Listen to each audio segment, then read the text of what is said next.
Olá, gente, muito bom dia. Primeiro domingo do mês do ano de 2025, do mês de janeiro, e nós estamos aqui nesse dia lindo, que a gente principia um novo ciclo na nossa história.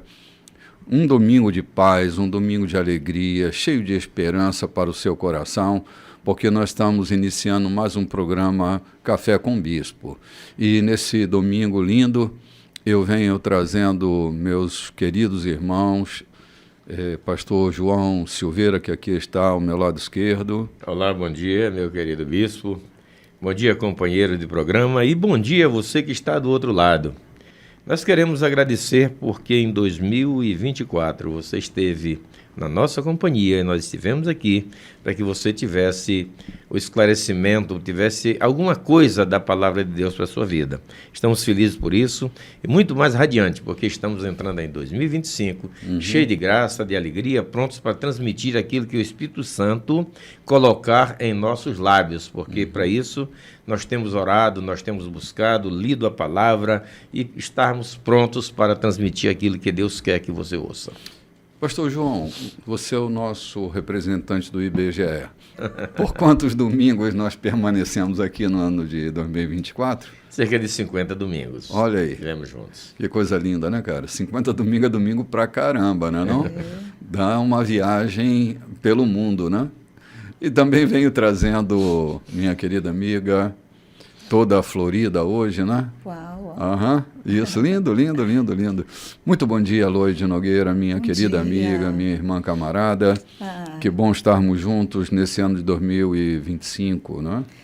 Amém. Até aqui nos ajudou o Senhor, né? Isso. Permitindo que colocássemos a nossa fala, os nossos pés, as nossas boas narrativas no ano de 2025. Sim. Então, que a paz seja com todos deste Sim. ano. A alegria do Sim. Senhor é a nossa força. 2025 de paz, né? De muita alegria. Muita alegria, muitas revelações. Sim, verdade, né? verdade. Nós estamos, o ano passado, nós paramos no versículo 24 do capítulo 7 da primeira epístola de Paulo, e Paulo está aconselhando sobre as relações, né, de afeto, de amor, de conjugalidade, e ele vem instruindo, e algumas vezes ele coloca a opinião dele como uma opinião de uma pessoa madura que viveu o suficiente para entender o fluxo da vida.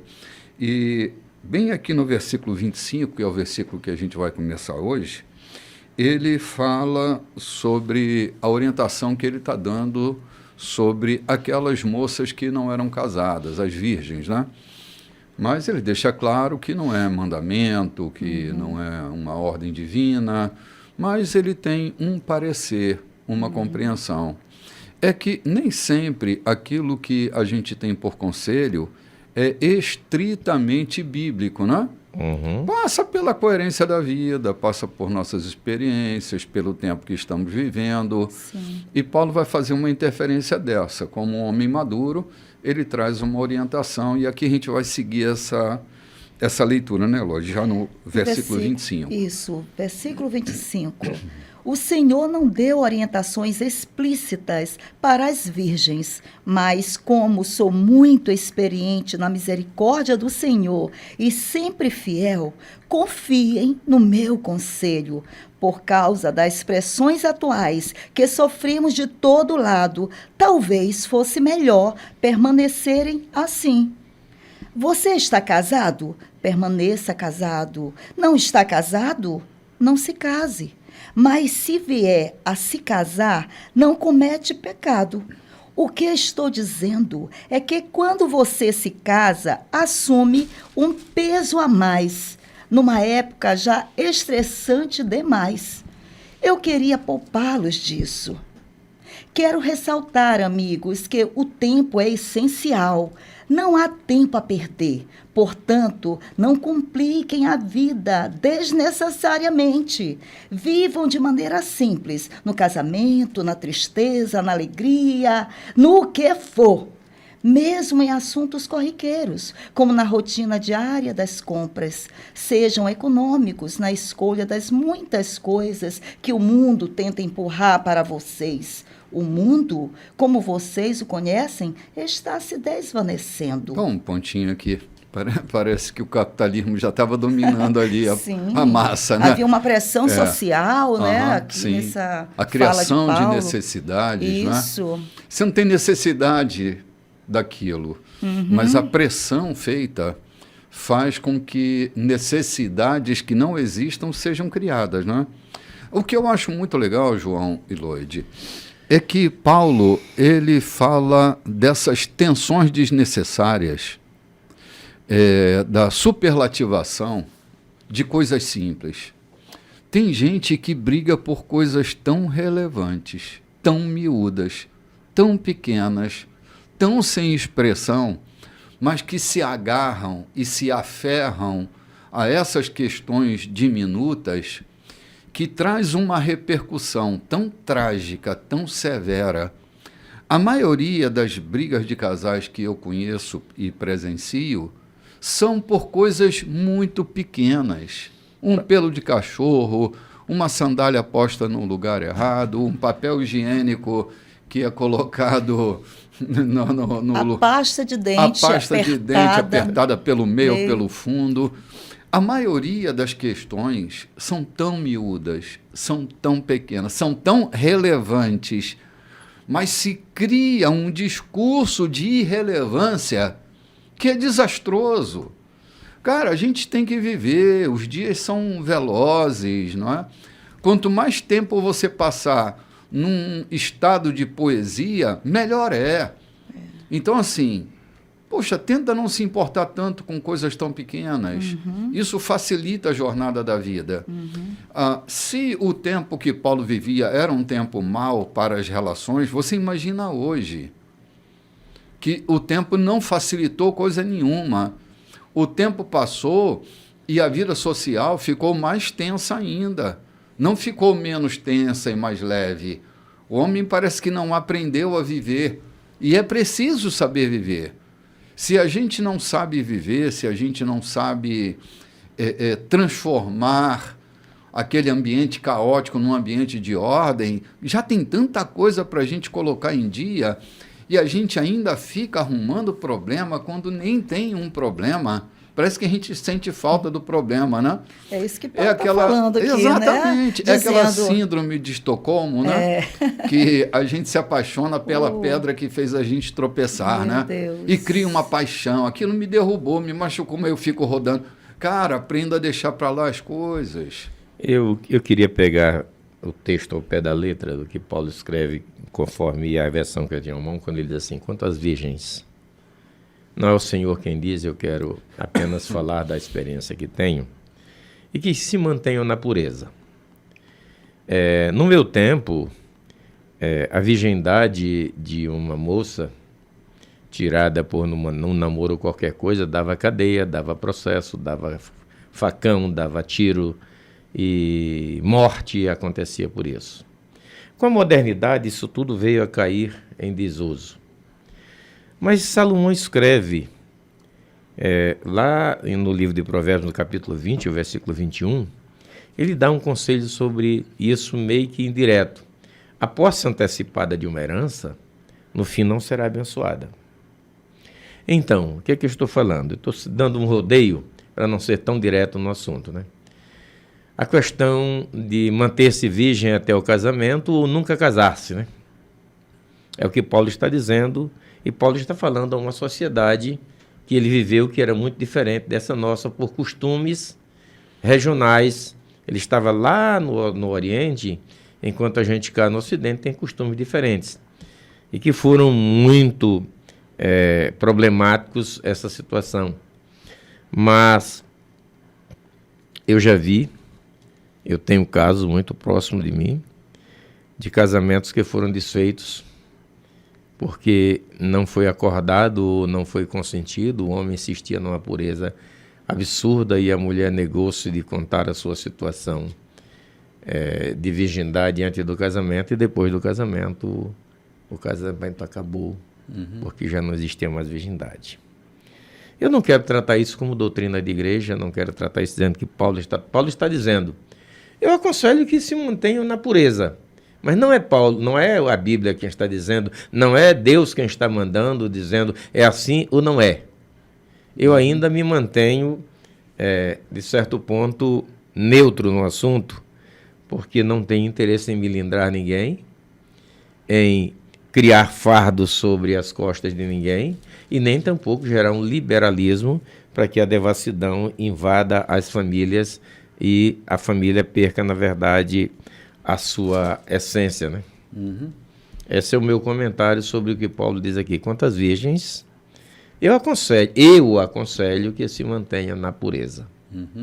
Ou deixando para um relacionamento conjugal depois do casamento, ou nunca casando-se. Aproveitando que Salomão disse que a posse antecipada de uma herança no fim não será abençoada, cabe a quem nos ouve, a quem está acompanhando, imaginar e tratar consigo mesmo, com o seu cônjuge, com os seus filhos, suas filhas, a sua orientação que é mais pertinente. Né? Sim. Entendo eu que é assim. Sim, sim. Agora, em se tratando de pureza e impureza, a relação sexual não é uma relação de impureza. Ele está falando justamente das virgens, para que elas se mantivessem no estado em que elas estão. Queridos, uma gravidez não programada, a maternidade. Essa semana passada eu estava conversando com uma moça que ela não tem filhos e ela tem dúvida se quer ter filhos. E eu dizia para ela, a maternidade exige tão mais da mulher do que do homem. O nascimento de uma criança, a demanda não é pequena. Ainda que este homem seja um parceiro, né, no tratar dessa criança, que ele levante de madrugada para fazer uma mamadeira, que ele troque a fralda e coopere com ela nessas questões, há uma demanda muito alta na maternidade. Então, penso que uma gravidez não planejada, não desejada, uma gravidez fora de hora, é uma gravidez que traz um peso muito grande para a vida de uma pessoa, né? Então, manter-se solteira, esse é o conselho de Paulo, né? Eu nem ouso dar conselho, mas seguindo o conselho dele, a proteção aos desgastes maiores que a vida vai acabar trazendo, não é?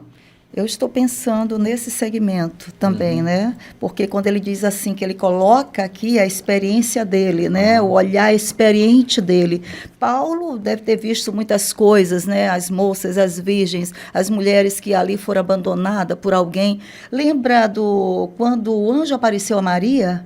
Que o próprio José, ele teve dificuldade em ver, em acreditar que Maria poderia estar esperando o filho de uma forma divina, Sim, né? claro. Foi preciso o anjo chegar ali e falar para José, não temas, porque o que Maria carrega é obra de Deus, né? Então, ali Maria estava carregando um ser, né, permitido por Deus no ventre. E como o senhor acabou de falar, hoje é muito difícil criar um filho sozinho. Eu conheço muitas meninas, 14, 15 anos, que saíram, né, do seu estado de pureza, vamos dizer assim, da sua virgindade. Do seu estado de virgindade. De virgindade, acreditando que poderia, né, que aquela pessoa ali ajudaria a criar. E ali foi abandonada, está sozinho, né, caminhando sozinha, junto com a mãe, com a avó, criando aquele ser, aquela criança. Então, Paulo, ele coloca também esse olhar do homem experiente, observando essa sociedade, né? Essa sociedade dos dias de Paulo era uma sociedade também má. Era uma sociedade, como ele diz, está em decadência. Né? Está em decadência. Então, quando ele fala, ele diz assim, que Deus não deu orientações explícitas para as virgens, mas ele se coloca nesse lugar e ele tem essa liberdade de dar essas orientações. E ele diz assim, eu sou muito experiente na misericórdia do Senhor. Ele quer dizer que as orientações dele, nesse olhar dele, ele sempre se deu bem naquilo que ele olhava, que ele observava, e ele custava errar. Né? Pois está aí, siga se quiser. Siga se puder. Siga puder. se for suportável para você. Se naquele tempo já era difícil, imagina hoje. Né? Eu tenho 2 comentários a fazer sobre o assunto que talvez seja pertinente aos nossos ouvintes. Eu tenho observado que a igreja tem sido um ambiente onde menos se vê mulheres grávidas e crianças para serem apresentadas. Comentando com a minha esposa o porquê disso, fui em busca de, na verdade, uma explicação. Quando o bispo diz aqui uma gravidez não planejada, e é exatamente isso que tem acontecido, por que as mulheres grávidas não estão na igreja ou as crianças muito pouco se apresentam na igreja? Uma das razões é a gravidez não planejada. Então, o excesso de zelo de igrejas, de religiões, quando alguém engravida sem planejamento, uma gravidez solo, não parece coerente a igreja manter aquele membro porque pecou, porque fez o que não devia, essa coisa toda. Então, essa moça, infelizmente, já pelo trauma da gravidez, ela se recolhe em casa e não aparece por vergonha do ambiente igrejístico que vive. Em vez de ser acolhedor, muitas vezes é hostil. Então, essa moça não aparece grávida na igreja, porque a gravidez programada hoje está muito aquém daquelas que foram acidentais. Muito aquém das que foram acidentais. E por falar em acidentais, eu trabalhei no interior por vários anos, acompanhando uma promotora de justiça. A gente ia trabalhar na delegacia e a gente tinha contato, que era próximo ao fórum. E ela me dizia: seu Silveira, eu tenho tanta tristeza do que está acontecendo. Mulheres aqui que têm 5 filhos e cada um de um pai, e faz questão de engravidar cada um de um pai, exatamente para que receba a pensão alimentícia para se sustentar, para sustentar suas orgias. Crianças que foram postas ao mundo com o único objetivo de uma sustentação financeira e não de ver aquela criança ser um ser aproveitável. Por outro lado, um certo governo brasileiro criou um auxílio natalidade muito maior do que o INSS para as mulheres do interior. E pasmem, quantas mulheres engravidaram porque o seu auxílio natalidade dava para comprar quase uma moto, e o desejo era ter uma moto, sonho de consumo. Crianças que foram engravidadas, que foram geradas pelo objetivo de adquirir um bem com o auxílio. Parece um absurdo, né, João? Mas foi verdade, eu estou dizendo isso, que eu vivi no interior e eu conversava com essa promotora, a gente passava tempo vendo isso, essa situação, ela dizendo quantos processos eu recebo aqui. Parece um absurdo. E o que vai acontecer com essas crianças jogadas? Talvez Paulo, já antevendo essa situação, dizia: por favor, tenham cuidado com o que vocês vão fazer com vocês mesmas. Porque jogar uma criança no mundo pelo simples fato, um objetivo financeiro, de ter um pai para pagar, levar um pai à justiça para pagar uma pensão alimentícia, e junto com a Bolsa Saúde, com a Bolsa Família, a Bolsa Estudantil, assim eu posso sustentar essa criança. E esse ser, qual é a atenção que ele vai receber? Qual foi o objetivo dele ter vindo ao mundo? Lamentavelmente, a gente está cheio. A gente vive aqui na capital, quase não tem relação com a periferia, mas eu que vivi no interior por tanto tempo, acompanhei essas loucuras. Vezes que fui chamado tarde da noite para pegar uma criança no quintal, suja, mordida de formiga, quando a mãe estava na festa de reggae, a mãe estava na festa e deixou a criança dormindo, a criança levantou, 2, 3 anos, estava gritando no quintal, o vizinho acorda, só a autoridade podia entrar lá para tirar essa criança, e não foram poucas as vezes, porque foi gerada sem objetivo nenhum. O objetivo era pegar o dinheiro e curtir na festa, enquanto essa criança estava abandonada. Eu tive sérios problemas. Quantas noites eu acordei para fazer isso, para resgatar uma criança, chorando sozinha no quintal, acordado pela vizinhança, telefone, vem aqui, por favor. E aí a gente tinha que procurar abrigo para essa criança, a família que às vezes chamava, era aquela que a gente depositava, vírgula, ou deixava a criança sob seus cuidados até que a justiça decidisse o que fazer. E eu creio que Paulo está antevendo, na verdade, isso, dizendo: o meu conselho é que vocês tenham cuidado, observem o que pode acontecer, para não dar vazão a um sentimento erótico e depois não saber o que fazer com o resultado disso. Sim, sim. Pois vamos seguindo aqui, porque a gente sabe como a sociedade ao nosso redor é e continua sendo, né? Parece que muita coisa não mudou. Verso 32 é para onde a gente está indo, né, Lourdes? Sim.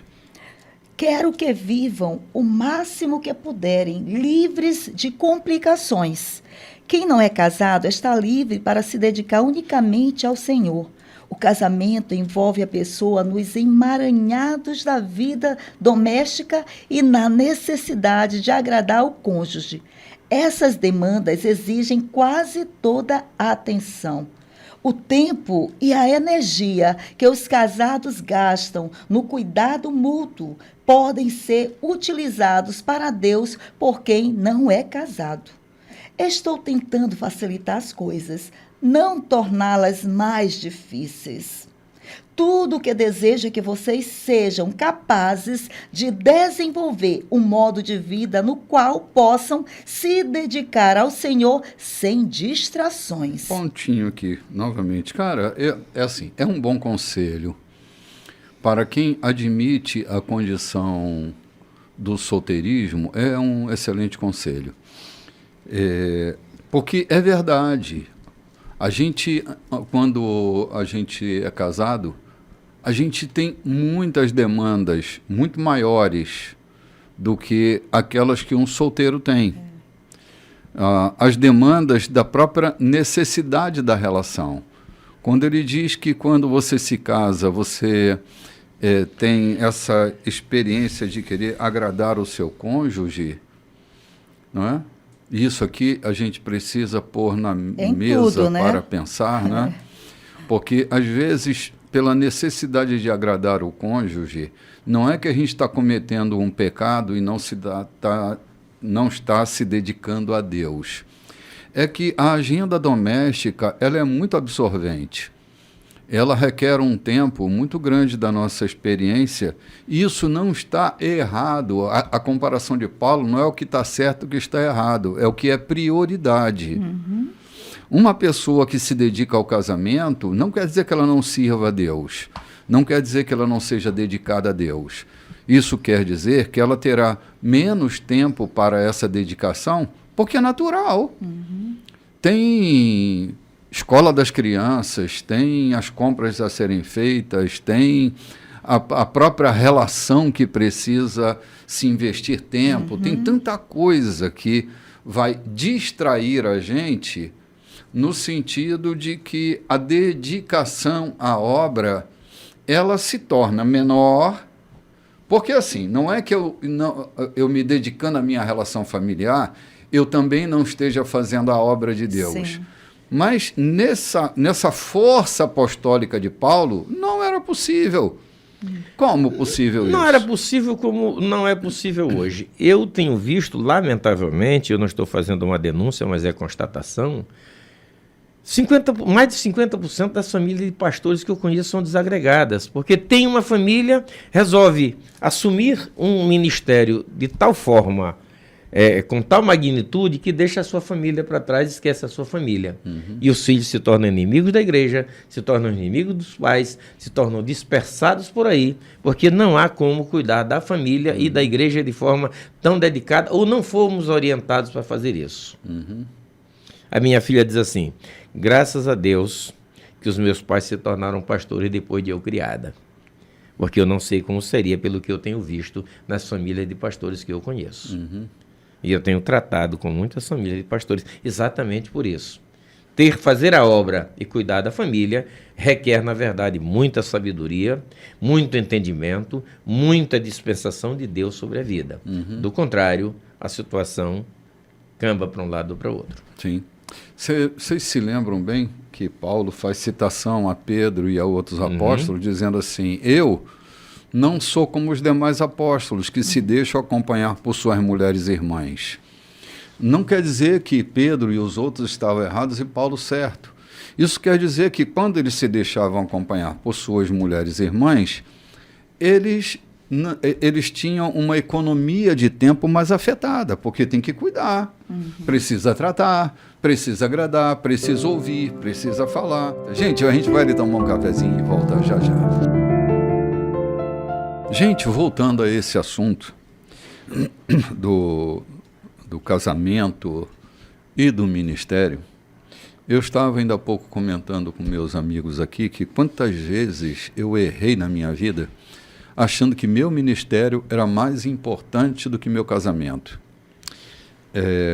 E fui negligente. Negligente com minha esposa, negligente com meus filhos, porque a minha missão era cuidar e amar a minha família. E quantas vezes a igreja foi o primeiro lugar. E isso me fez cometer erros homéricos. Erros que hoje eu me arrependo, mas não tenho como voltar atrás. Onde a coisa mais importante que eu fazia era cuidar da igreja. E fui negligente muitas vezes. Não foram poucas, foram muitas vezes. Achando que nesse meu recalque, né, essa coisa do meu interior, de me tornar importante, eu fui muito negligente com a coisa mais importante que eu devia considerar. Essa coisa da gente ter a igreja como o lugar mais importante, né? E negligenciar a família, talvez seja por esse caminho que Paulo esteja orientando. Cara, se dá para ficar solteiro, fica, não casa, porque você tem uma obra de Deus para fazer dentro da sua casa. Então, aqui é a sua primeira igreja. E quantas vezes, na minha experiência pessoal, lá não era a minha primeira igreja. A minha primeira igreja estava na minha reputação, estava no meu desempenho ministerial, que de alguma forma era um fracasso. Era querer ser casado e viver uma vida de solteiro. Então, é esse contraditório que a gente precisa colocar na balança e entender. Não é um problema, uma aberração, você considerar que a obra é mais importante que sua família. Se é assim, então não case, não tenha família. Foi o caso de Paulo. Foi o caso de Paulo. Ele disse, eu estou preparado. Na verdade, ele foi chamado para isso, ele decidiu ser assim. Não é que não havia uma alienação humana para o trabalho. Havia um cuidado na vida de Paulo, havia, na verdade, uma dedicação, eu quero ser isso. Paulo abriu mão das suas formaturas, Paulo era mestre dos fariseus, por conseguinte, tinha doutorado em vários segmentos. Ele abriu mão de toda essa coisa, de ganhar o dinheiro, de ser um importante rabino, de ser dono de uma, digamos assim, de uma escola como o Shammai, como o Eliel. Ele abriu mão de tudo isso porque o reino para ele tinha muita importância. Isso não é pecado, isso não é exagero. Alguns hoje fazem isso e eu concordo, eu conheci pessoas dessa natureza. Me lembro do irmão Elias Murat. Então, são pessoas que decidem fazer assim. Não é obrigatório, só que quem decide casar-se, entendo eu, entenda que precisa cuidar dessa família que ele trouxe para casa. Sim, sim. Não tem nenhuma graça você... Não, eu preciso ir ao ministério, ou eu vivi em denominação em que um pastor só era admitido se fosse casado. Então, estou me preparando para o ministério e vou ter que casar. Olhe o começo do erro da coisa. Então eu tenho que casar. O objetivo do meu casamento não é o casamento. É o ministério que eu tenho que seguir. Então já está fadado a fracasso, a dificuldades tremendas. Porque se eu vou me casar porque eu tenho que ingressar no ministério e só posso ingressar casado, o objetivo do meu casamento não é a pessoa com quem eu estou me casando e nem tampouco o meu casamento, na verdade, é a minha geração de filhos e a constituição de família. É apenas uma muleta para o meu ministério. Sim. E vai servir de muleta. E vai ter hora que a minha perna vai estar boa e eu vou deixar a muleta no canto. Como, infelizmente, eu presenciei tantas vezes pastores obreiros que vestem o seu terno cedo, 5 horas da tarde, vestem a sua indumentária, pega a sua Bíblia, passa a revista no sermão. Enquanto isso, a esposa está cuidando de 5 meninos, aprontando. Quando apronta o primeiro, quando chega no terceiro, o primeiro já se desarrumou, já se bagunçou, e ele está lá sentado, passando revisão no sermão. Aí ele vai embora, chega, senta lá na tribuna da igreja, lá no posto de pastor, e ela vem com 5 meninos caminhando. Normalmente morava perto da igreja, a casa pastoral muito junto da igreja, mas ela tratando com 5 meninos, para não cair, meninos pequenos, e cuidando deles, porque quando eu comecei a ver isso, não havia departamento infantil nas igrejas, nas congregações, então ela tinha que ficar cuidando de 5 meninos dentro da igreja, enquanto ele cuidando do sermão. Agora chega em casa, pega uma mulher dessa cansada e quer que ela o receba liberalmente. Uhum. Vai dar certo? Vai ter clima? Não vai, João. Vai ter clima? Não vai ter clima. Porque ela já foi aviltada, ela já foi massacrada com o cuidado daqueles meninos, e às vezes ela não tem a paciência de olhar para ele e dizer: o meu querido é um pastor, ele está ali. Ela vai olhando com ele como o marido e diz: esse bonitão está sentado lá na tribuna enquanto eu aqui estou me escravizando com essas crianças. Uhum. Não vai ter clima para uma relação noturna. Sim. Sim, verdade. Cuidado, meus irmãos. É verdade. Paulo vai continuar, Lloyd, a explicar melhor isso, né? Assim, ele só vai reforçar o que a gente já tem falado até agora, sim.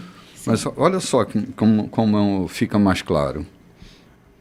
Se um homem tem uma amiga a quem é leal, mas não tem intenção de se casar, decidido a servir a Deus como solteiro, e depois muda de ideia e decide casar-se com ela, ele deve ir em frente e se casar. Não é pecado.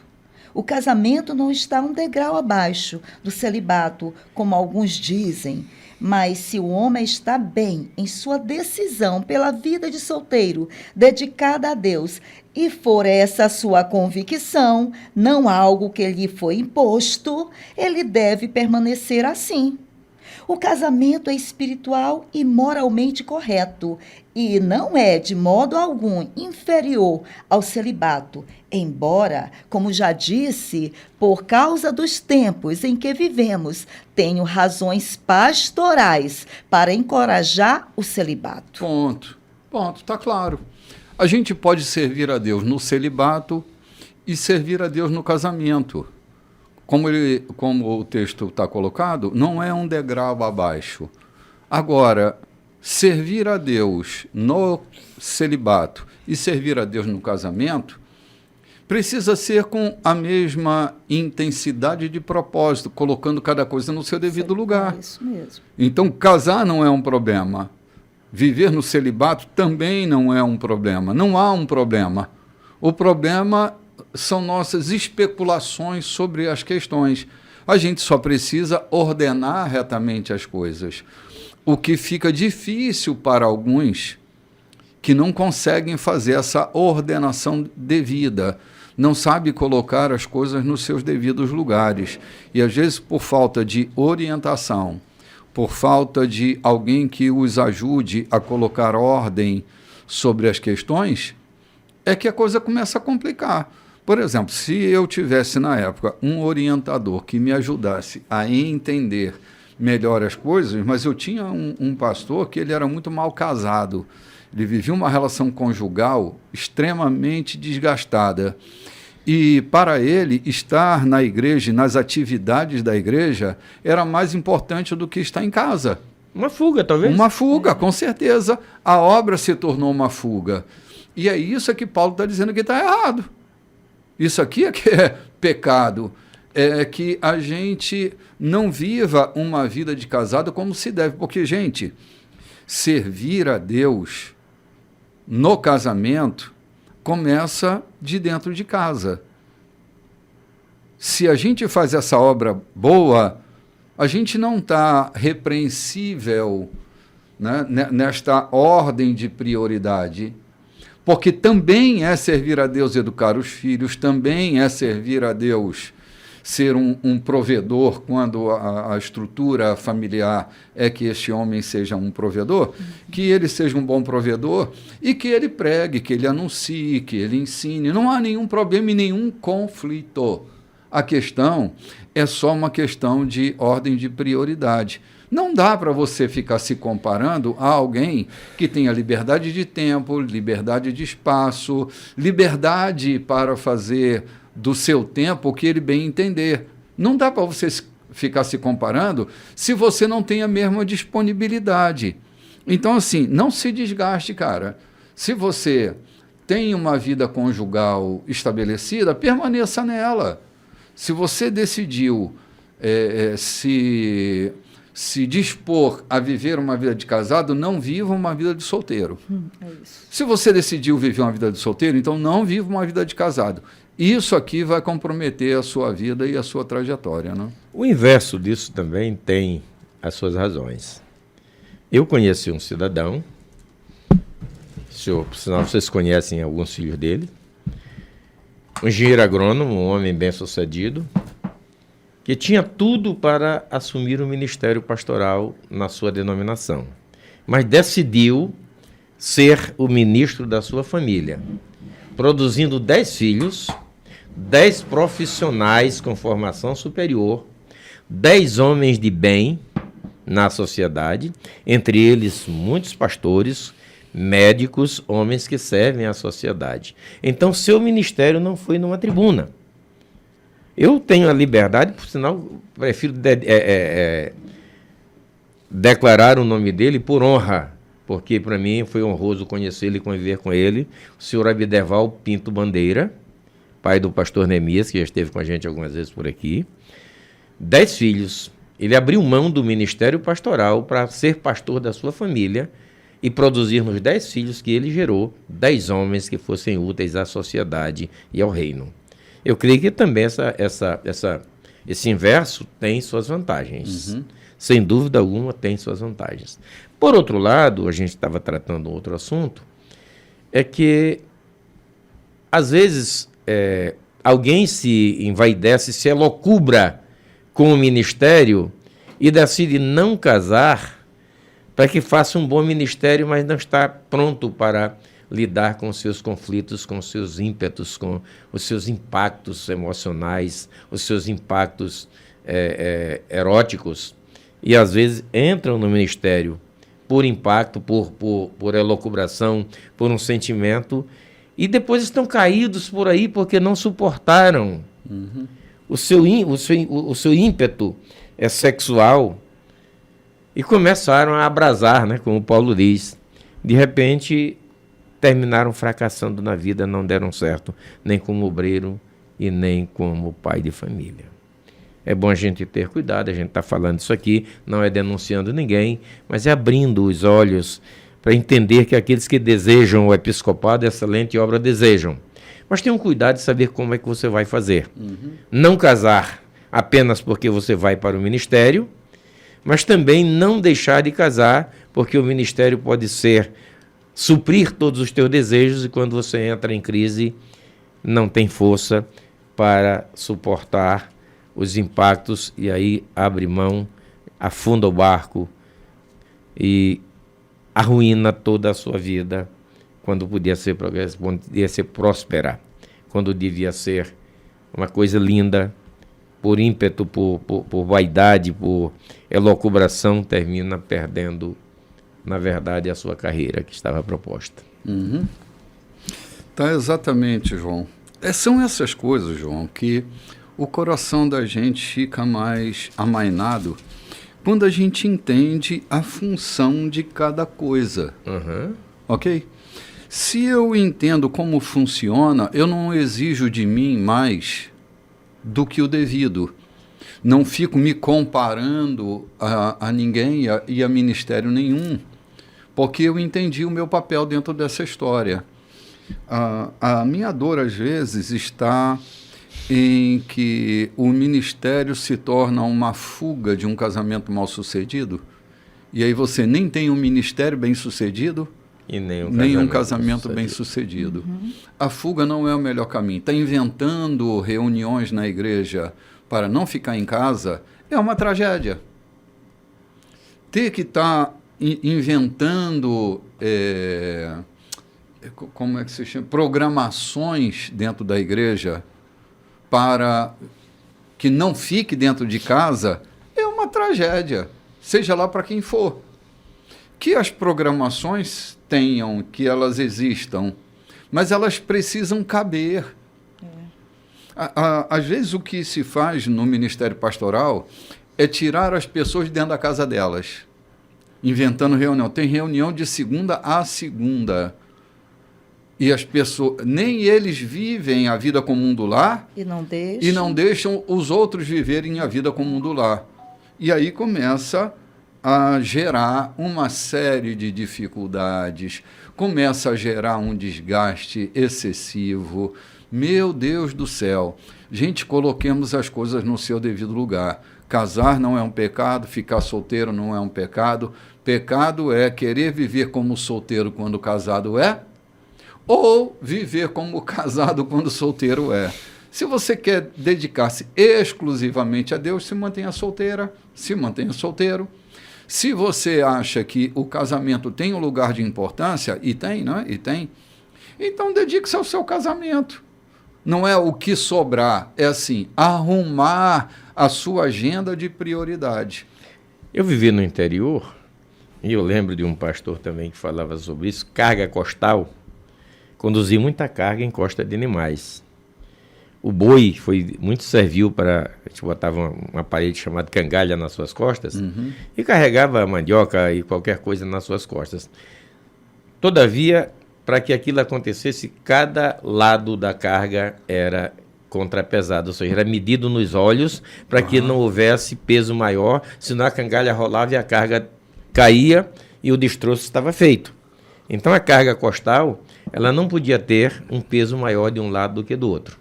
Para que o animal, sim, equilíbrio, né? Para que o animal andasse com desenvoltura, sem sofrimento e não sofresse o dano de perder a carga tinha que estar devidamente equilibrada. João, quando a arca era deslocada, os sacerdotes que carregavam a arca, eles eram escolhidos para que houvesse a mesma estatura. A mesma medida, né? A mesma estatura, para que a arca andasse em equilíbrio. Até para transitar com a arca, era preciso equilíbrio. Pessoas da mesma estatura, não tinha um baixinho um mais alto. Se tinha 4 baixinhos, eles tinham que ser todos 4 baixinhos. Se eles fossem muito altos, eles tinham que ter a mesma medida, para que não houvesse desequilíbrio e houvesse o tombamento dessa arca.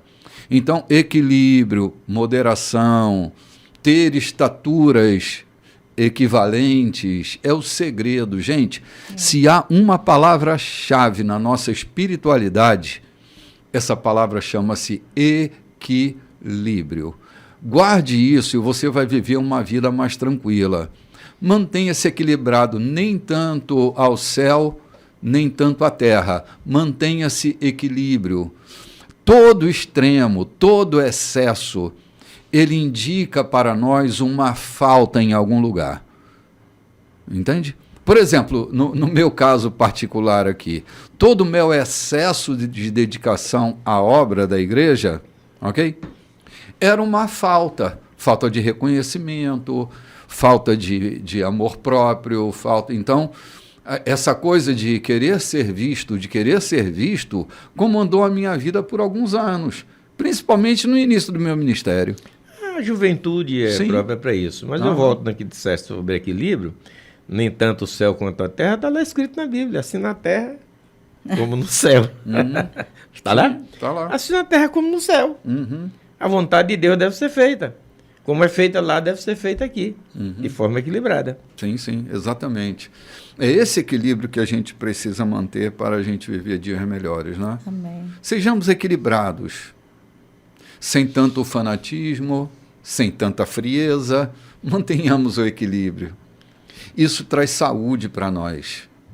A gente está muito na semelhança de Adão. Deus só colocou Adão dentro do jardim quando estava tudo funcionando. A gente funciona muito mal na desordem. Verdade. Né? Todo ser humano funciona muito mal na desordem. A ordem, ela faz com que as coisas funcionem melhor, com mais tranquilidade, tudo flui com mais tranquilidade. Então põe a ordem, se tem um caos, ainda dá tempo, não é? Ainda dá tempo de você pôr ordem nesse caos e seguir a sua vida cristã, principalmente se você é do ministério, não é? Ou almeja o episcopado. Então, a tua cabeça precisa ir para o lugar. Né? E a gente está só dando umas dicas aqui de quem não está obrigando ninguém a se casar ou a ninguém a ficar solteiro. Mas que cada um, ao assumir a sua aptidão, que assuma com equilíbrio, que assuma com moderação, entendendo quais são suas responsabilidades. A minha orientação é cuidado com o exagero no sentimento. Não deixe que o sentimento, a vaidade, tome lugar, encontre hospedaria no teu coração, porque ele pode te fazer ver coisas que não existem. Ele pode te levar a ver coisas, a sentir coisas que você nem sequer viu, apenas elucubrou na sua cabeça e terminou depois vendo que não era aquilo que você pensava. Sim. Creio que a coisa caminha nessa direção, né? Eu talvez não fosse um bom pastor, não sei se sou, né? Mas não teria o equilíbrio hoje se aos 30, 20 anos de idade eu tivesse sido içado ao ministério. Sim. João, cometeram um crime comigo, ou eu cometi um crime contra mim mesmo. Eu fui ordenado aos 24 anos. Era tudo que eu queria, mas era tudo que eu talvez não pudesse. 24 anos, na fúria da minha juventude, eu tinha força para ganhar o mundo inteiro. Mas como eu não sabia manter a minha alma, eu nem ganhei o mundo inteiro e ainda perdi a minha alma. Para recuperá-la foi de uma tarefa hercúlea, né, na tentativa de salvar a minha alma, de não me perder de mim mesmo. Porque a vaidade entrou, João, a arrogância entrou. Não tenho dúvida. Entendeu? Relação própria do ser humano. Agora, falar em perder a alma, eu queria deixar claro aqui que perder a alma não significa estar condenado ao inferno, né? Não, de jeito nenhum, não é nada disso que Jesus... A alma não quer dizer o espírito que é de Deus e que voltará para ele. Perder a alma vai ver o inferno aqui dentro de si próprio, né? Pessoas que perdem a sua alma, eles vivem um verdadeiro inferno dentro de si. João, só explicando, a palavra alma citada por Jesus é a palavra grega psique. É perder-se de si, é perder-se psiquicamente. Não é perder a sua salvação. Há pessoas que não perdem a sua salvação, mas perdem-se de si. Então a vida vira mesmo um inferno quando a gente se perde da gente, né? Perde a alegria, perde o prazer. A alma consiste nisso, né? Sim. Eu já citei aqui, tive um amigo, até parente, que era um homem muito rico. Muito rico, mas tinha tanto zelo pela riqueza que perdeu a sua alma. Terminou confinado dentro de uma casa com câncer de pele, não podia ser visitado porque não podia vestir uma camisa, tinha vergonha. Terminou confinado ali. Dizem que ele adquiriu esse câncer colocando agrotóxico no capim, na pastagem para o gado. Ganhou o mundo inteiro. Um homem salvo, um homem cristão, mas perdeu a sua alma, a sua alegria, o seu passeio, as festas que podia participar, enfim. Foi triste vê-lo e eu tinha muito afeto por ele, visitava de vez em quando. Eu tinha a liberdade de ele me receber como estivesse, mas era triste saber que ele estava confinado ali com a alma confinada dentro da riqueza que adquiriu. Sim. Oh, meu Deus do céu. Nós estamos avançando aqui, né, Lloyd? Versículo 35. A esposa deve permanecer com o marido enquanto ele viver. Se ele morrer, ela está livre para se casar com quem quiser. É claro que deve casar-se com um cristão e ter a bênção do Senhor. Mas, por enquanto, vocês sabem que penso e que ela fará melhor se não se casar outra vez. O Senhor, na minha opinião, está de pleno acordo com esse conselho. Muito bem. Aqui é a opinião de Paulo. É a Ele opinião diz dele. que aqui é a opinião dele. Uhum. Né? E Ele no diz, próximo- vocês sabem como eu penso. Aham. É o No que ele próximo diz. bloco eu vou tratar com vocês sobre casos que eu conheço pessoalmente de pessoas que enfrentaram dificuldade por ter casado depois da sua viuvez. E eu vi o seu testemunho. Eu tenho testemunho disso de pessoas que confessaram para mim a sua dificuldade por terem casado apenas porque achavam que tinham que casar. Sim. Tem que se pensar muito, tem que se medir muito para a gente não ter que estar enfrentando problemas que não existem, né? A gente vai ali tomar um cafezinho e a gente volta comentando esse assunto. Olá, gente, de volta para o nosso terceiro bloco. A gente saiu com a leitura de que Paulo orientava as viúvas se o marido vive com ele até ele morrer. E se ele morrer, você está livre para contrair novas relações. Não comete nenhum erro, nenhum pecado com relação a isso, desde que essa relação seja de fato uma relação que sirva ao Senhor, não é? Uma relação onde a honra ao Senhor esteja mantida. Então, é preciso ter muito cuidado. Contrair uma nova relação, João, eu não digo nem só no sentido da viuvez, às vezes uma relação que terminou, ela precisa ser encerrada dentro de você para que outro entre. Essa semana eu estava ouvindo a narrativa de uma pessoa que o marido morreu e ela continua falando do marido como se vivo ele estivesse. E contraiu uma outra relação e está sempre comparando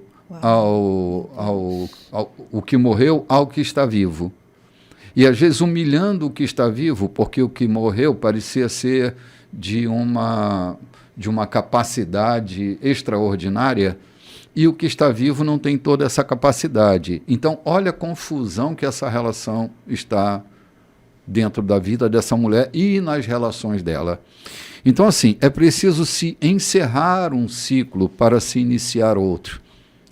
Se a gente pega um ciclo no meio do caminho e pula para o outro, é como pular de um bonde andando. É preciso que o bonde pare, que haja um ponto final para você reiniciar. Não é um problema que uma viúva ou um viúvo se case de novo. Esse não é o problema. O problema é quando você carrega esta pessoa viva dentro de você. Tem um texto do escritor aos Hebreus, capítulo 10, se não me falha a memória, ou capítulo 11, está por aí, que diz assim, que se encerre o primeiro para que o segundo se estabeleça. Não há como se estabelecer um segundo se o primeiro ainda vige. Se ainda é vigente o primeiro, o segundo não cabe, não caberá. Então, o encerramento desses ciclos serão importantes para que as próximas relações possam ser constituídas. Se assim não for, dificilmente esta outra relação será constituída devidamente, né? Parece que é o que Paulo está dizendo como opinião dele. É uma opinião dele, claro, porque não tem um texto bíblico que nos ensine sobre isso, senão aqui que Paulo está citando e narrando. É opinião minha, mas creio que o Senhor concorde comigo, né? Isso não quer dizer que Deus está concordando, mas quer dizer que ele acha que Deus concorda com ele. E se a gente usa o bom senso, Paulo está fazendo uma orientação no bom senso, né? A opinião dele está cheia de bom senso, e o bom senso diz que ele tem razão, que é assim mesmo que pode acontecer, né? Aqui nós estamos trazendo as orientações de Paulo, também aquelas que o Espírito Santo nos tem dado, aquela experiência que nós temos visto, né? Um dia desse eu viajei a 250 quilômetros para visitar um amigo de 73 anos que está reiniciando a vida conjugal, um casamento. Ele viuvou alguns anos atrás e encontrou uma senhora de 60 anos, uma cristã de 60 anos, e começaram a iniciar para um casamento. Eu não sei se eu fui só tratar isso com ele, se Deus me leva para isso, eu começo a conversar com ela e percebi que todas as lascas do seu divórcio, as suas angústias, as suas dores, o sofrimento do casamento pelo qual ela foi divorciada estavam lá dentro dela.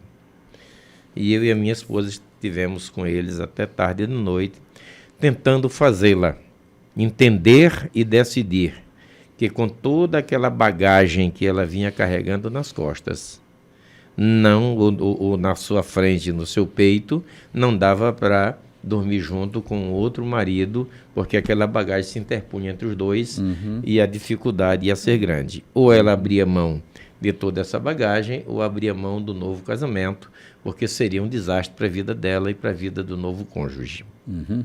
Eu lembro que naquele filme, só me engano, Os 10 Mandamentos, quando Moisés aparece para resgatar a noiva de Josué dentro do palácio e o faraó aparece com a espada para matá-lo, ele disse: você não pode me matar. Ele disse: não, eu não vou te matar, porque se eu te matar aqui dentro do palácio, teu espírito vai ficar todas as vezes que eu quiser deitar com a princesa, ele vai estar no meio de nós dois. Eu não vou ter paz. Então é melhor que eu te mande vivo do que eu te mate aqui dentro do palácio, que o teu espírito, era a crença egípcia, né? Vai ficar se interpondo na minha cama, porque tu sabe que a princesa é apaixonada por ti. Então teu espírito vai ficar tentando a gente aqui. Sim. É melhor que tu vá embora vivo. Então, a gente não tem crença egípcia, João, mas isso é uma realidade, né? Realidade. O outro continua vivo dentro dela, né? Tem mulheres, homens também, que carregam os seus finados eternamente, vão para um outro casamento, mas é como você falou, fazendo comparações, críticas, sempre lembrando aquela primeira pessoa que entrou na vida dele. Sim. E eu tenho contato com pessoas que permaneceram depois viúvos, né? Amigos viúvos da minha parentela, que manteve a casa intacta por 10 anos, no mesmo lugar, as roupas, tudo do jeito que aquela esposa deixou um dia. E os filhos diziam: papai, está na hora do Senhor enterrar a mamãe de vez. Mas para ele disse: não, ela precisa estar aqui nessa casa, nas coisas do dia a dia. Ele não tinha assumido aquela morte física e nem tanto aquelas lembranças. O luto não podia casar. Não podia casar, não podia. Como. E assim ele manteve. O que foi preciso? Quando ele conheceu uma moça, uma senhora, que ele viu que dava para substituir, olha aí, substituir aquela pessoa que era parecida, o jeito, com aquela pessoa, ele casou e ele teve que, a casa ainda está hoje do mesmo jeito, com os mesmos móveis, com as roupas intacta, ele precisou mudar de casa para reiniciar sua vida. Ou seja, somente dessa forma, mas ele levou, do mesmo jeito, está levando para aquela moça, aquela nova senhora, né, aquela esposa, vai ter comparações, Claro. vai ter críticas, porque ele carga. continua. É carga, justamente. Carga pesada. Carga Essa coisa da pesada. substituição, Loide, ninguém substitui ninguém. Não tem substituição. Cada pessoa é única, é singular. Então, se eu tenho essa ideia de substituir De achar alguém parecido. de alguém parecido, né? desista dessa Que ideia. cozinhe parecido, né? Aquela coisa, já viu amigos que dizem assim: ah, mas fulana não faz o macarrão como fazia minha finada. Olha, eu vou falar que não é nenhuma loucura. Eu preciso me casar com alguém que continue admitindo o retrato dela na parede, o retrato dele na parede, que não tire aquele retrato que lá está. Se essa pessoa admitir aquele retrato na parede, eu até caso, mas eu quero manter aquele altar dela ou dele aqui dentro dessa casa. Pronto, tragédia. Tragédia. Além dessa tragédia, vem o reverso da coisa. A separação, ali está a saudade, mas é um ódio, aquilo que eu falei desse casal que eu fui visitar. A moça vem de um divórcio, o rapaz vem de uma viuvez. Ela traz toda a mágoa dos traumas que ela sofreu do marido que ela divorciou-se. Sim. Trazer essa mágoa, essa bagagem de ódio, de angústia para dentro do casamento, tem horas que esse novo marido vai parecer com aquele maltratante. Sim, é uma transferência, né? Uma transferência. Então, se você decide casar novamente, primeiro se desvencilhe de todo e qualquer sentimento, até lembrança saudosa ou lembrança odiosa daquele que passou pela sua vida. Porque existe culpas, existe Sob falta pena, de perdão, tudo. Sob pena de você ser mal sucedido no casamento. É isso que Paulo está dizendo, né? Sob pena de ser mal sucedido no casamento, de viver uma tragédia pior do que aquela que viveu primeiro. E Jesus Cristo disse uma certa vez a uma mulher: vá e não peques mais, para que não te suceda coisa pior. Ou seja, se livre, se liberte e não junte mais aquilo que estava nas suas costas, para que coisa pior não te suceda. Entendo eu que isso pode acontecer, pode ser aplicado nesse novo casamento que alguém quer contrair. Sim. Aprender a desistir não é uma coisa que comumente é ensinada, né? Mas eu digo que há coisas que a gente precisa aprender a desistir. Não vai mais acontecer, não vai se repetir. Então desista disso, ou isso vai te castigar, vai te fazer mal até o fim da sua vida. Então, há pessoas que a gente precisa aprender a desistir delas. Há relações que precisamos aprender a desistir delas, porque elas não existem mais. Um ciclo se fechou ali. Sim. Encerrar um ciclo, para ciclo. muitos, é muito difícil, sabe, Lloyd? É isso mesmo. João, encerrar um ciclo.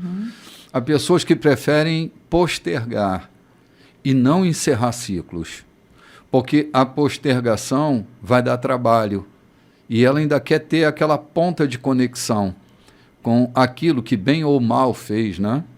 Na sua vida. Mas está ali, agarrado naquilo. É preciso desistir, né? Paulo dizia, numa carta que ele escreveu a Timóteo, que quando ele era menino, ele falava como menino, pensava como menino, sentia como menino, agia como menino. Mas quando ele se tornou homem feito, ele teve que desistir das coisas de menino, que nem sempre é tão fácil. A gente carrega um menino ferido dentro da gente durante muitos anos. E até que a gente aprenda a desistir daquela dor do menino, a gente vai carregando essa dor para o resto da vida. Nós somos testemunhas, querendo ou não, nós somos testemunhas dos meninos feridos que ficaram dentro de nós. Nosso comportamento hoje tem muito a ver com essas feridas de menino. Sim. Com essas marcas que o menino deixou dentro de nós. Se a gente não aprender a negociar essas coisas de menino e desistir delas, a gente vai ser um velho infantil, um velho briguento, defendendo o seu território o tempo inteiro. Então, é preciso aprender a abrir mão. A arte de abrir mão é uma arte, às vezes, complicada, mas necessária para que as coisas funcionem melhor na nossa vida, né? Conta-se que um caminhante aceita uma carona de um caminhoneiro. E ele trazia um saco, o seu saco de bagagens de mulambos estava nas suas costas. Mas ele aceita a carona de um caminhoneiro que vinha vazio. E sobe no caminhão, lá na carroceria, e o caminhoneiro, depois de um bom pedaço, olha pelo retrovisor e veja que ele vem no caminhão com o saco nas costas. Para o caminhão e diz: deixe que o caminhão leve a sua bagagem, por favor. Você está numa nova caminhada, você não está mais caminhando. Sim. Então, acontece muito, isso é fato verídico, e acontece muito. Você está sendo levado para uma nova caminhada, mas o seu saco de bagagem continua no seu ombro. Você não deixou para... Sim. É muito comum, João, isso acontecer. É muito comum acontecer. A gente só tem que ter o cuidado, que não é comum acontecer com os outros. Pode vir, essa ponta do chicote pode vir pegar a gente. Claro que sim. Então a gente tem que ter o cuidado, estamos falando aqui, mas não estamos no patamar superior para falar para quem está nos ouvindo como se eles fossem o objeto do nosso ensino. Isso está muito ligado também a nós mesmos, que precisamos ter o cuidado de não ser apenas fariseus, Sim. que ensinavam aquilo que não cumpriam, né? Que não absorviam, que não aceitavam que as palavras de Jesus estavam falando diretamente a eles, né? Sempre jogavam para alguém, né? Sim, é verdade, cara. É verdade. E nós estamos seguindo. Você quer comentar alguma coisa, Lloyd? Não. E nós vamos seguindo aqui, né, dona Lloyd? Capítulo 8, 8. né? Capítulo 8. No capítulo 7, Paulo, ele inicia esse capítulo respondendo as perguntas que foram enviadas a ele nessa carta. Sim, sim. Capítulo 8, ele diz assim, continua em aberto a questão sobre a carne oferecida a algum ídolo. Será que é correto participar de refeições nas quais esse tipo de carne é servido? Temos a tendência de pensar que sabemos de tudo e que temos a resposta para essa pergunta, mas o coração humilde pode nos ajudar muito mais que a mente orgulhosa. Nunca saberemos o bastante até reconhecer que só Deus sabe tudo. Sabe o que eu penso, Lois? Uma das pessoas mais difíceis que eu encontro para manter conversas e relacionamento é a mamãe sabe tudo ou o papai sabe tudo.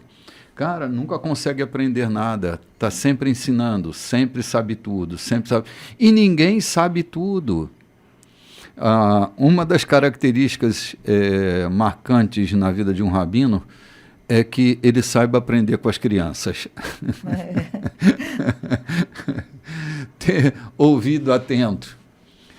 Eu estava num encontro uma vez e eu ouvi de um homem sábio o seguinte: quando você está sentado diante de um sábio, boca calada, papel e lápis na mão, só faça perguntas, não tente manter esse espírito professoral, querendo ensinar tudo, porque não é assim que a vida e os relacionamentos se constituem. A gente precisa estar aberto para aprender com o outro e reconhecer que a gente aprendeu com o outro. Isso faz bem para as relações. Isso faz bem para que a vida corra com leveza. A gente de verdade não sabe tudo. Essa instrução de Paulo de ter essa mente humilde, não é? Essa mente fértil. Eu estava conversando com alguém outro dia, estava dizendo que eu parei para ouvir uma mensagem, alguns anos atrás, de uma pessoa que tinha um português muito ruim e um conhecimento bíblico muito fraquinho. Mas eu disse, Jesus, eu me recuso a sair daqui essa noite sem ouvir a tua voz. O português dói os meus ouvidos, a falta de conhecimento me angustia, mas eu decido ouvir a tua voz no meio de tudo isso que eu não lido bem. E fiquei atento. Eu não ouvi muitas coisas que me enriqueceram, mas eu ouvi duas coisas naquela mensagem que trouxeram riqueza para mim. Eu disse, caramba, consegui capturar. No meio de todo esse caos, eu consegui capturar. Eu me deixei ser invadido por um conhecimento. Eu fui lá e busquei, eu me dediquei em ouvir, porque nem sempre aquilo que a gente ouve é delicioso, João. Às vezes a gente ouve com uma crítica exacerbada na cabeça da gente, né? Mas, cara, deixa esse meu espírito crítico de lado aqui e eu vou atrás honestamente, com o coração humilde, entender alguma coisa e não sair daqui como se eu não devesse nem estar ali, né? E aquele dia eu fui abençoado com duas informações que entraram para a contabilidade do meu dia. Isso não quer dizer que eu sou perfeito em ouvir.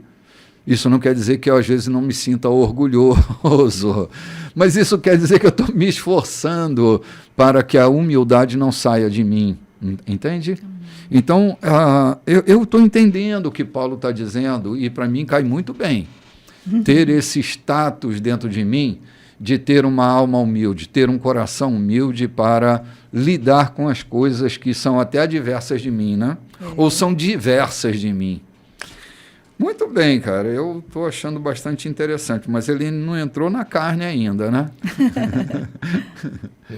O meu comentário é que a gente deve ter realmente o cuidado para se disciplinar a ouvir quem quer que seja dizendo qualquer coisa. Uhum. Não sobrou nada que se aproveite, delete-se. Mas há sempre alguma coisa que dá para refletir. Uhum. Na conversa de um tolo,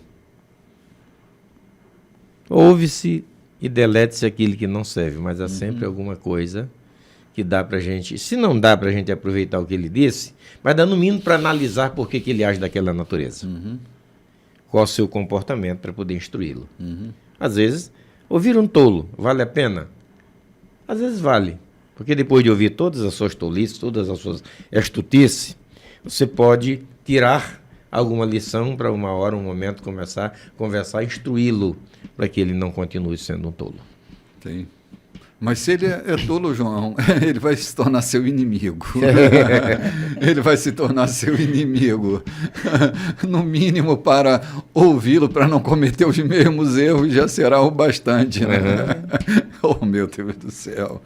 Mas vamos seguindo aí, amiga. Versículo 4. Alguns dizem acertadamente que os ídolos não existem de verdade, que não há nada neles, que não há outro Deus, a não ser nosso único Deus, e que não importa quantos desses chamados deuses sejam invocados e cultuados, eles nada acrescentam à nossa vida, exceto alguma história fantasiosa.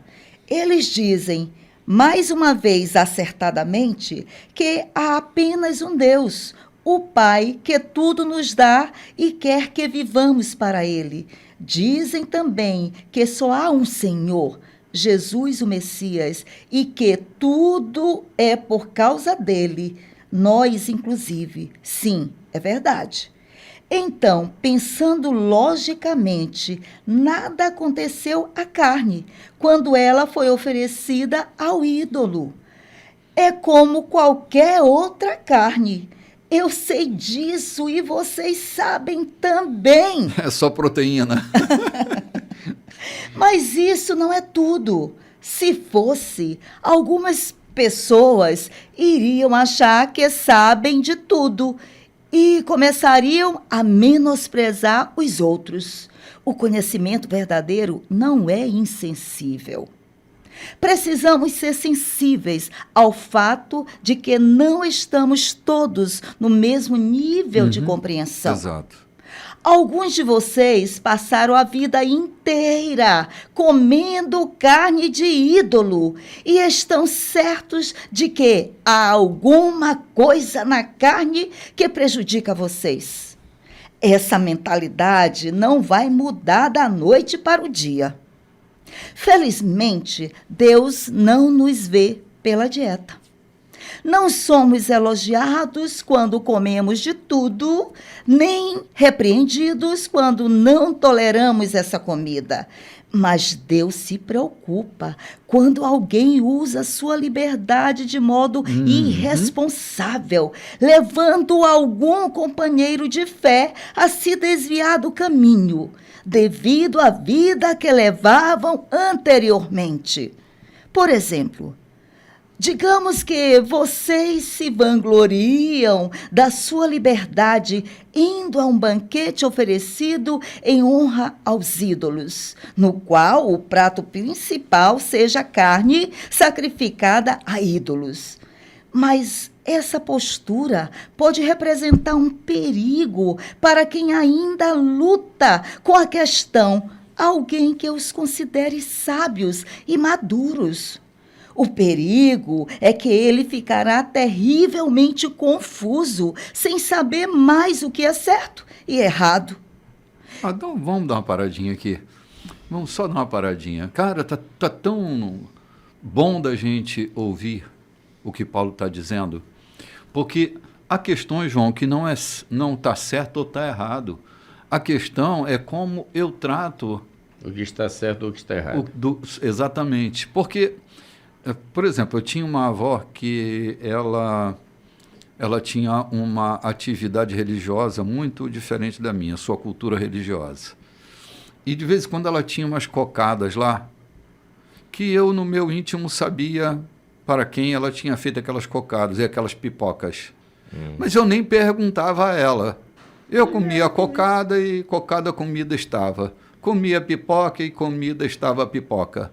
E não me fez mal nem espiritualmente, nem fisicamente, organicamente. Agora, se a gente começasse a conversar e ela dissesse da origem dessa por uma questão de consciência, eu continuaria comendo ou eu evitaria de comer. A questão é o escândalo que a gente pode estar produzindo desnecessariamente na vida daqueles que tomam café, não tomam café, Sim. que comem proteína de soja, os que comem proteína de animal. A questão é a ofensa gerada, é a confusão gerada na cabeça de quem come ou de quem não come. Mas a gente vai ali tomar um café, um chá, uma água, qualquer coisa que caiba dentro da sua dieta e a gente volta já já. De volta aqui, gente.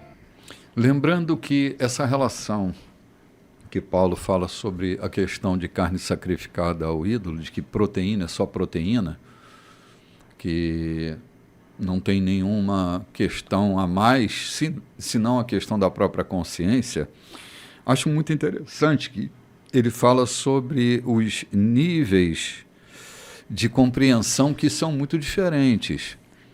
É só uma questão de compreensão. E não é porque a gente compreende com um toque maior de maturidade que a gente pode se arrogar dessa liberdade, porque a gente pode estar machucando, ofendendo e levando o outro que está ali ao nosso lado a uma situação de confusão, de inquietação, de insegurança, de medo até. Mas é uma questão de compreensão.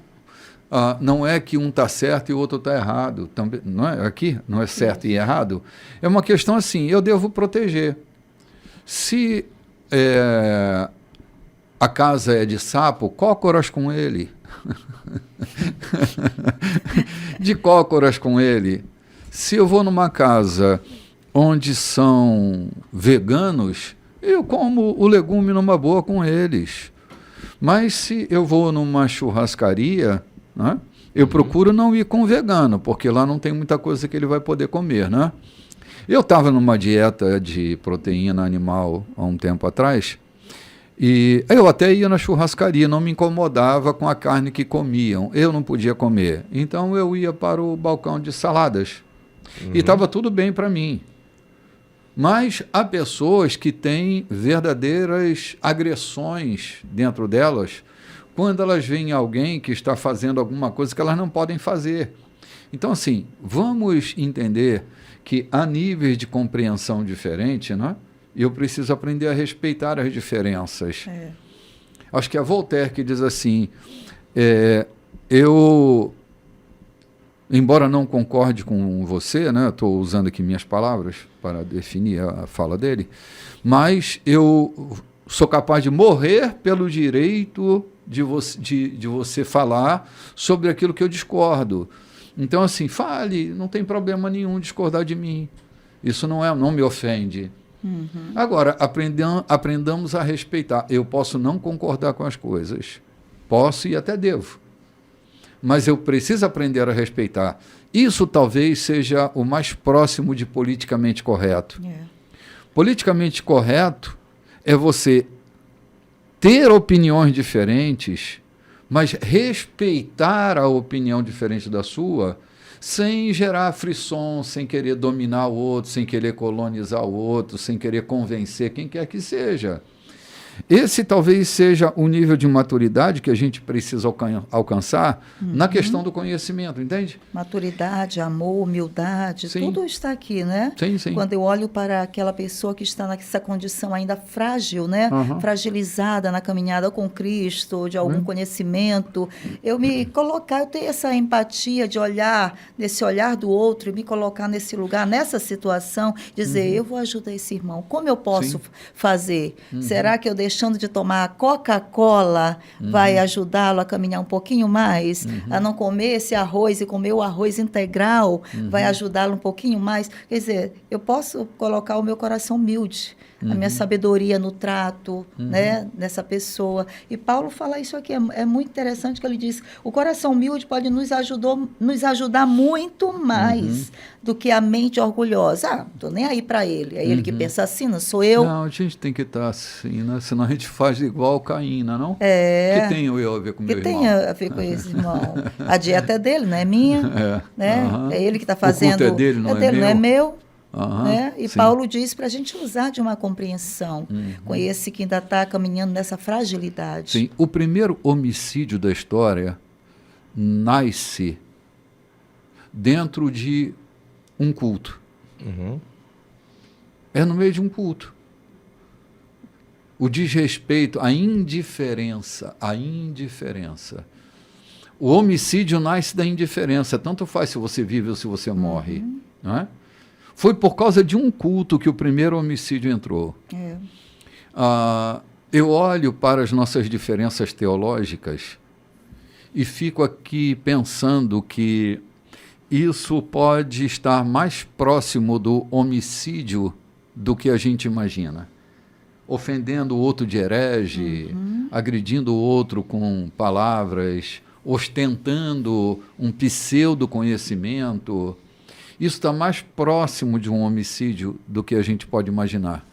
Porque a indiferença, ela é o antônimo de amar.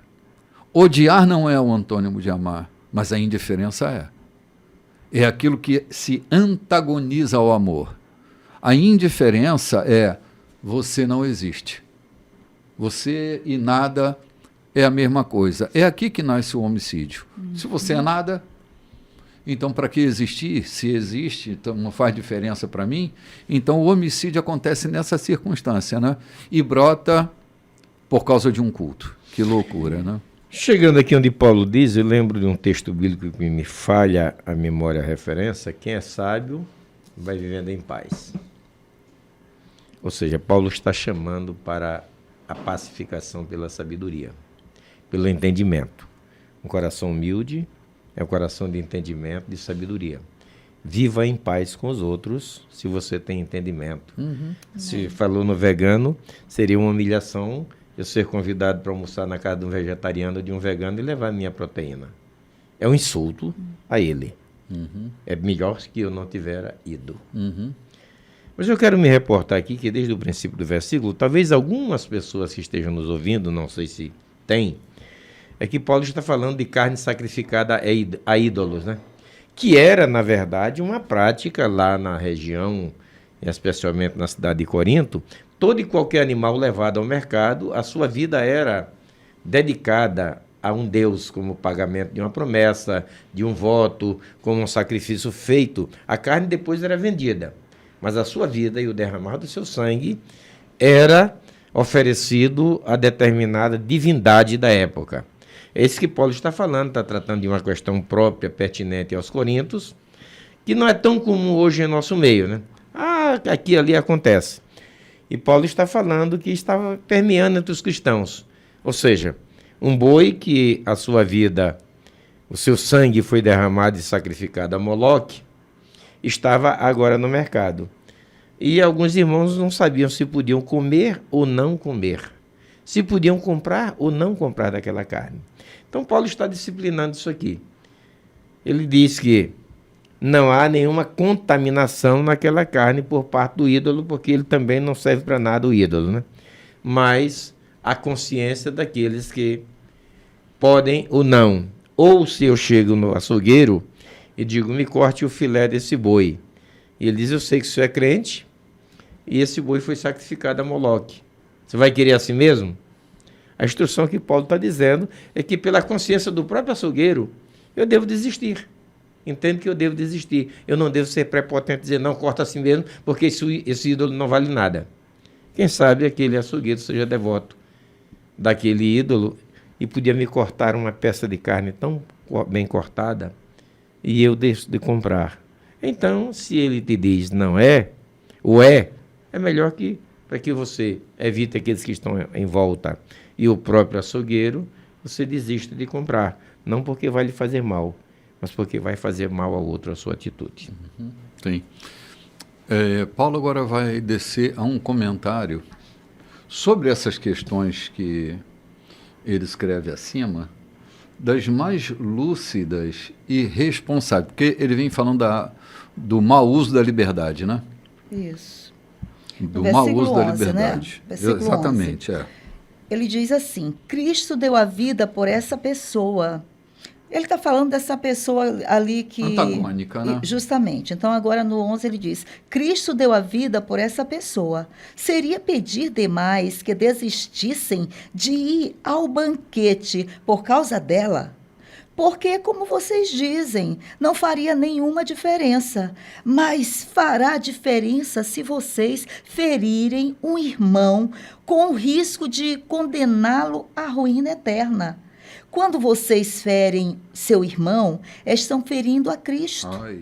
Um banquete aqui e ali não vale o preço de uma dessas pessoas frágeis na fé. Assim, se sua participação num jantar com carne de ídolos significar o desvio de algum irmão, é melhor ficar em casa. Ponto. Melhor ficar em casa. É simples. A questão é simples. Não tem complicação. Porque, assim, o grande problema está nesse irmão em que Cristo deu a vida por ele. Uhum. Se eu crio um embaraço para esse irmão, eu crio um embaraço para Cristo, que deu a vida por ele. Uhum. Eu preciso ter essa percepção do outro.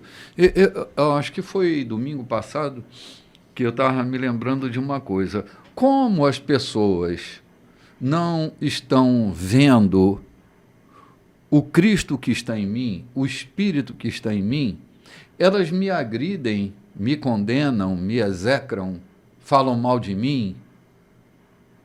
Mas o que elas não sabem é que o Espírito está em mim, que eu me tornei um altar. E elas desrespeitam esse altar que eu me tornei. Porque não concordam comigo aqui, porque desconfiam de mim acolá. Então, por não enxergar, por não ser visível a pessoa de Cristo, a gente se acha em liberdade em ofender os outros, em condenar os outros, em criticar os outros. O que a gente não sabe é que a gente pode estar criticando um altar, que pode ser diferente do meu, por causa das minhas e das suas características, né? Então a gente precisa aprender a respeitar o altar do outro, porque a gente pode estar ferindo Cristo, ofendendo Cristo e tropeçando o Cristo na vida das pessoas. A vida desse irmão, né? Pode sim, Lourdes. É que muitas vezes quando a gente quer fazer uma coisa, às vezes por birra, por tentar mostrar a outro que não é assim, a gente termina matando a sua consciência, porque ele não foi preparado para entender da forma que estamos entendendo. Ele não foi ensinado daquela forma. Ele ainda não chegou ao nível de compreensão para entender que aquilo não tem nada a ver com o que está sendo dito. Mas nós queremos que... achamos. É aquela história. Nós pregamos a uma pessoa que se veste de forma indecorosa, de forma desagradável, de forma não conveniente, inadequada, e convidamos ele à igreja e queremos que ele já venha com roupa de crente. Ele ainda não tem um nível de compreensão. Ele vai entender a partir da hora que ele chega, que ele se percebe todo esquisito. Sem dúvida, ele por si próprio vai cuidando de mudar, não é se adequar aos outros, mas no mínimo de mudar para o ambiente onde ele está. Agora, não exijamos dele. A gente evangeliza alguém na rua e ele se converte, agora tu vai para a igreja, mas veste uma roupa decente. Isso é acabar, é matá-lo, é tentar resgatar e matá-lo ao mesmo tempo. Que não convém. O que Paulo está dizendo aqui, eu entendo que ele está falando também disso, respeitar a consciência do outro, a compreensão que ainda não foi devidamente estabelecida na vida dele, para que a gente não termine o arruinando a sua carreira. É assim, eu entendo que o texto está dizendo isso. Né? Ainda tem que considerar se essa roupa dos crentes também são adequadas, né? Ainda tem isso também, né? Porque em pleno Rio 40 graus, estamos usando terno inadequado para o tipo de roupa tropical, não é não? Sem tropicalidade nenhuma. A gente copia a roupa dos europeus. Que vivem no frio lascado, né? Que talvez inadequados sejamos nós, né? Uhum. Talvez o cara seja mais adequado. A gente precisa pensar também mais amplamente, né? É por isso que João Batista vestiu o que vestia no deserto. Ele estava totalmente adequado. Sim. Entendeu? Uhum. As pessoas diziam, ele se veste de forma estranha para aqueles que estavam vivendo na sinagoga em Jerusalém. Mas cidade, ele estava né? totalmente adequado para Para o meio, deserto. para o deserto. E Comendo. a comida que comia era adequada, para se tornar energético para o deserto. Isso mesmo. Sim, Isso. esse mesmo argumento Paulo vai usar para aqueles que guardam dias, guardam luas, né, guardam as festas. É o mesmo argumento. E a gente precisa parar com essa implicância desnecessária, porque não cultuam a Deus como a gente, né? Porque não tem a mesma liturgia que a gente. Cara, se o cara se sente bem abrindo um inário para cantar os hinos naquele livrinho do inário, qual é o problema disso? Ah, não, aqui a gente agora é moderno, não usa mais inário, a gente usa telão, né?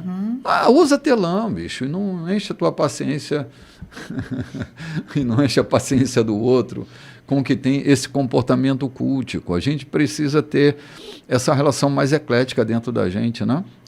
Eu às vezes Paulo vou... fala de ter essa sensibilidade, Sim, né? cara, porque é uma questão assim da particularidade daquela cultura, entendeu?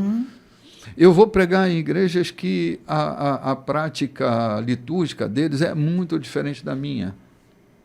E está tudo bem, não me incomoda, não me causa estranheza, porque eu não estou ali para exatamente me inteirar na prática litúrgica, eu estou ali por outro motivo, eu quero ouvir Deus falar comigo, eu quero adorar Deus de alguma forma. E quando a gente fica com essas implicânciazinhas de que dia é esse, né? Qual é esse dia? Qual é o dia da semana que você está separando, né? Paulo dizia, cara, nós somos os de todo dia. Sabatizar o domingo talvez seja o maior erro do que guardar o sábado, por exemplo, entendeu? Mas tanto faz, cara, tanto faz. Se o meu culto principal, digamos assim, é numa segunda... Eu tenho um amigo que o culto principal da igreja é segunda-feira. É segunda-feira. A igreja lota na segunda-feira. Domingo não tem culto, porque eles abrem para que as famílias... a pizzaria, passeio, sim, vai à praia, domingo é dia da estejam família. em culto. Eu estava dizendo... Que também é um culto, né? culto, é. Eu estava dizendo ao Diogo aqui, no momento que cheguei, que eu estive na Europa, no mês de setembro, quando é férias escolares, e todas as empresas dão férias para os seus funcionários. Ou seja, cria uma correlação entre os pais e filhos que podem viajar, que podem aproveitar, que podem curtir melhor. Se é possível isso acontecer, numa segunda-feira, por que o domingo é sagrado para fazer isso? Porque esse domingo não é aproveitado enquanto os pais estão de folga, enquanto o trabalhador está de folga, que pode aproveitar bem com a família, pode ficar à vontade, e segunda-feira ele vem cultuar com a gente, e daí? Deus recebe ou não recebe esse culto? Sim. João, justamente essas implicâncias, né, alimentadas por versículos bíblicos, é que complicam às vezes as relações mais simples, entendeu? É o que eu estava dizendo ainda há pouco. Tá, cara, sabatizar o domingo é mais complicado do que guardar o sábado. Tu tem que arrumar tanto argumento né? Tem que criar tanta história. Então, assim, é desnecessário. Se você escolheu o domingo porque é um dia mais conveniente, faça isso. Não é a guarda de um dia. Não é isso. Nós aprendemos a guardar todos os dias. Outro dia alguém me perguntou sobre a Semana Santa. Eu disse, todas elas são santas. Todas elas são santas. Ou você vive em santidade toda semana, né? Agora ficar esperando uma semana no mês para dar status de Semana Santa, eu acho que é muita pobreza para tanta grandeza das Semanas Santas, né? Então, as outras não são santas, são profanas, são diabólicas, são pagãs, né? Não, cara, eu preciso viver o Evangelho como um estilo de vida, não como um construto para me colocar dentro dele, para viver desta ou daquela forma. E eu sendo santo em todos esses dias, e acabou a história. Acabou a história. Essa história, mudando a história aqui, que de vez em quando eu ouço alguém já desgostoso dizer, ô Senhor, me prepara e me leva. Peraí, me prepara e me leva. Peraí. É melhor dizer, me prepara para viver aqui, que me preparar para levar. Então, eu não estou preparado nunca. Eu estou fazendo o que na vida? Eu não estou preparado. Ou seja, a gente está falando todo dia santo.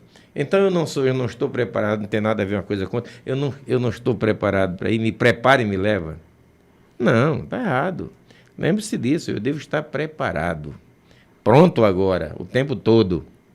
E não a história de esperar a Semana Santa para fazer o meu jejum de carne, né? Sim, sim, sim. Esperar o domingo para fazer a minha devoção cristã. O dia da consagração, né, João? O dia da ceia eu tenho que estar pisando em ovos para não cometer nenhum deslize, porque é dia da ceia e eu tenho que comungar. Peraí, gente. Sim. A minha vida tem que ser corrida. Sim. É corrida a vida, da forma que é. Ficha limpa. Perguntaram ao Billy Graham se o teu Jesus te mandasse uma mensagem que ele voltaria daqui a 8 dias, o que você faria?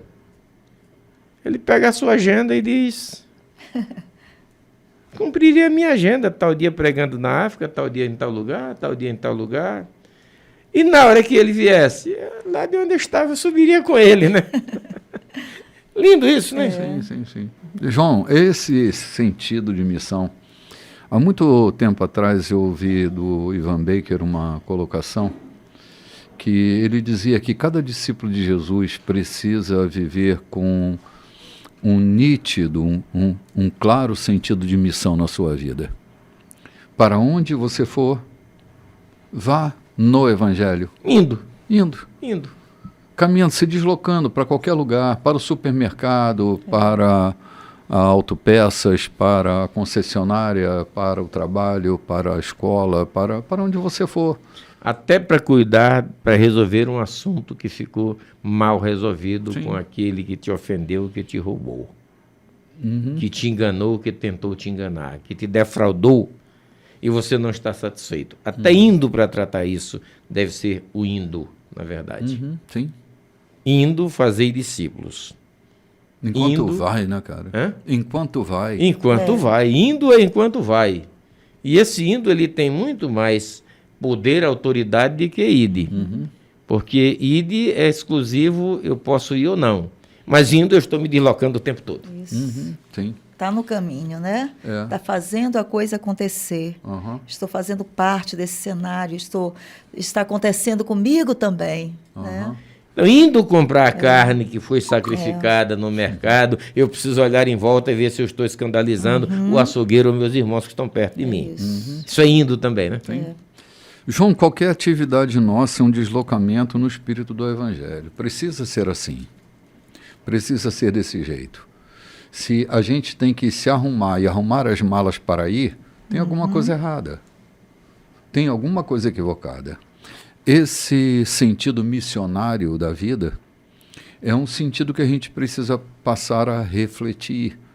Porque parece que o status missionário é só quando eu arrumo as minhas malas e vou para uma terra muito distante.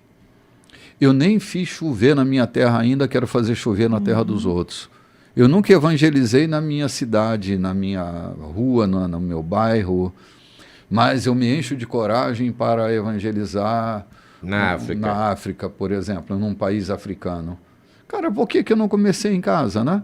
A igreja começa assim, né? Em Jerusalém, Judéia, Samaria, Tá tudo ali por perto. e até os confins da terra. Eu quero ir para os confins da terra. Mas eu não estou em Nunca fiz acontecer nada em Jerusalém, nunca na Judéia, nunca em Samaria, e estou interessado nos confins da terra.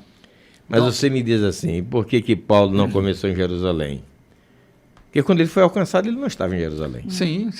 Mas ele foi para Jerusalém. Ele voltou para Jerusalém para fazer. Aham. Mas na saída, na sua partida, ele não começou em Jerusalém. Sim, ele estava em Damasco, Mas é né? porque ele não estava em Jerusalém. Sim, ele ele não estava na começou Judéia. por onde ele estava. Ele estava, sim. Começou dali, ele saiu de onde ele estava, Sim, realmente. sim. Gente, chegamos ao fim do programa de hoje. E, assim, é com lamentações, porque o capítulo 9 que vem agora é um capítulo recheado de boas coisas, né? Mas eu quero desejar um feliz 2005 para você, nesse primeiro domingo do ano. Levante a sua cabeça, erga seu peito, coragem. Coragem. Vai dar tudo certo. Não tenha medo do que está por vir, Deus está contigo. Aquele Amém. que ressuscitou Jesus dentre os mortos também nos ressuscitará glória. tantas vezes quantas forem necessárias. Amém. A Ele seja glória para sempre. Meu bye-bye aqui, Amém. meu bom Amém. domingo. Shalom, bom gente. domingo para todos, queridos. Um 2025 cheio de paz e sucesso para todos que nos ouvem.